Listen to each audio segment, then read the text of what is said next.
សារពិសេសរបស់សម្ដេចមហាបវរធិបតីហ៊ុនម៉ាណែតនាយករដ្ឋមន្ត្រីនៃព្រះរាជាណាចក្រកម្ពុជាក្នុងគ្រាដ៏លំបាកដែលប្រទេសជាតិយើងបានទទួលរងនៅសង្គ្រាមឈ្លានពានមកលើអធិបតេយ្យភាពនិងបូរណភាពទឹកដីខ្ញុំពិតជាបានឃើញច្បាស់នៅស្មារតីសាមគ្គីភាពនិងឯកភាពជាតិរឹងមាំរវាងខ្មែរនិងខ្មែរជូនចំពោះបងប្អូនជនរួមជាតិជាទីស្រឡាញ់ក្នុងគ្រាដ៏លំបាកដែលប្រទេសជាតិយើងបានទទួលរងនៅសង្គ្រាមឈ្លានពានមកលើអធិបតេយ្យភាពនិងបូរណភាពទឹកដីខ្ញុំពិតជាបានឃើញច្បាស់នៅស្មារតីសាមគ្គីភាពនិងឯកភាពជាតិរឹងមាំរវាងខ្មែរនិងខ្មែរក៏ដូចជាបានឃើញច្បាស់នៅការឈឺចាប់របស់ជាតិយើងនិងរបស់ប្រជាជនយើងហើយជាការឈឺចាប់មួយដែលបានបំផុសនៅទឹកចិត្តស្នេហាជាតិដ៏ស្មោះត្រង់ជាមួយនឹងការបដិញ្ញាចិត្តដ៏មោះមុតរបស់ប្រជាជននៅគ្រប់ទិសទីក្នុងការកសាងប្រទេសជាតិយើងឲ្យបានរឹងមាំជាការពិត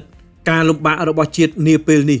គឺជាការលំបាករបស់ខ្មែរគ្រប់រូបប៉ុន្តែគន្លឹះសំខាន់របស់ជាតិយើងនាពេលនេះគឺយើងត្រូវប្រែក្លាយការលំបាករបស់ជាតិនិងការបដិញ្ញាចិត្តដ៏មោះមុតរបស់ខ្មែរគ្រប់រូបនាពេលនេះ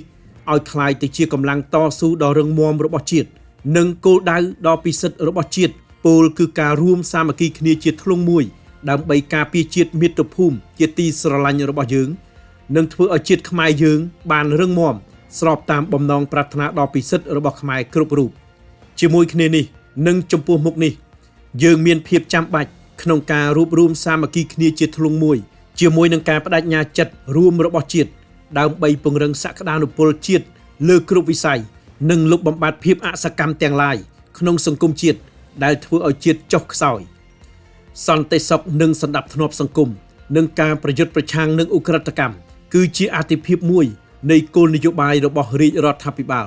ដើម្បីធានាការរស់នៅសុខសាន្តរបស់ប្រជាពលរដ្ឋហើយការប្រយុទ្ធប្រឆាំងនឹងឧក្រិដ្ឋកម្មឆបោកតាមប្រព័ន្ធបច្ចេកវិទ្យាគឺជាចំណុចដ៏សំខាន់នាពេលនេះបន្ថែមលើកិច្ចខិតខំប្រឹងប្រែងលើកិច្ចការអាទិភាពសំខាន់របស់ជាតិផ្សេងទៀត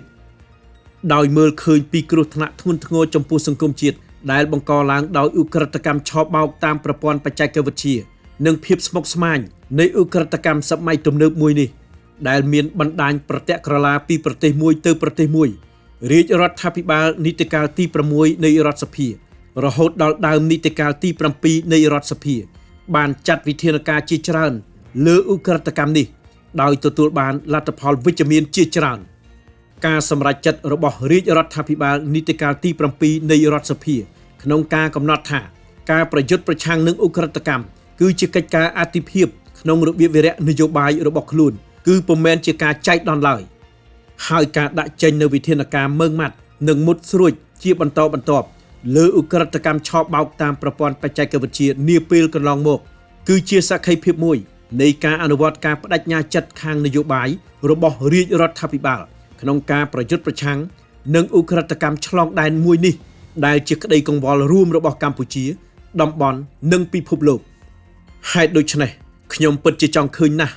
នៅការចូលរួមជាមួយនឹងការបដិញ្ញាចិត្តនិងការលះបង់ដើម្បីជាតិពីគ្រប់តួអង្គដែលមានការពាក់ព័ន្ធទាំងអស់ជាពិសេសការចូលរួមពីសំណាក់ប្រជាជនខ្មែរយើងគ្រប់ស្រទាប់វណ្ណៈគ្រប់និន្នាការក៏ដូចជាមន្ត្រីរាជការអាជ្ញាធរមូលដ្ឋាន